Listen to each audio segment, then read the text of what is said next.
पिछले प्रश्नोत्तरी में आपने बताया कि मन, महान मन, महानतम और विशाल मन बोलते हैं।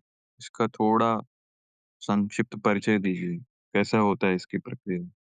मन जब छोटी-छोटी बातों से विचलित हो जाता है, क्रोधित हो जाता है, तो मन का स्वरूप समझो वो एक पत्ते की तरह है।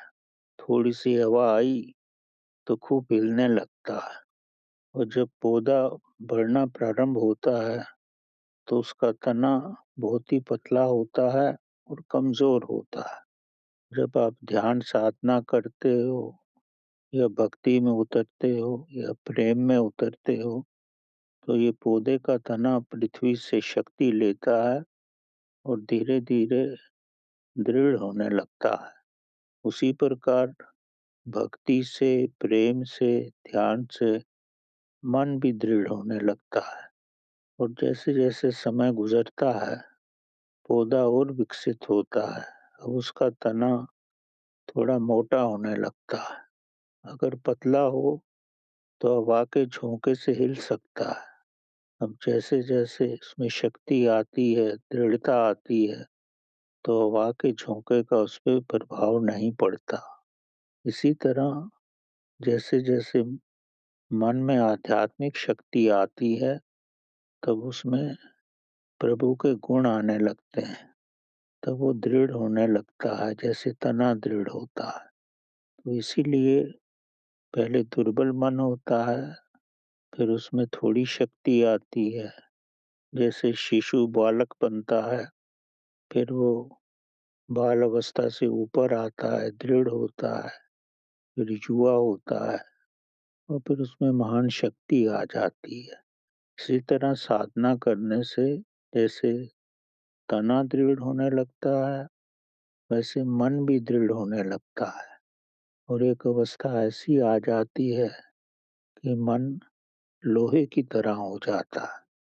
जैसे बालक अगर परिश्रम करे, एक्सरसाइज करे और बहुत सारे जीवन में अपने को दृढ़ करने के लिए साधनों का प्रयोग करे, तो वो शक्तिशाली एक कुश्ती करने वाला भी बन जाता है। इसी प्रकार मन भी धीरे-धीरे विकसित होकर के एक महान मन बनता है।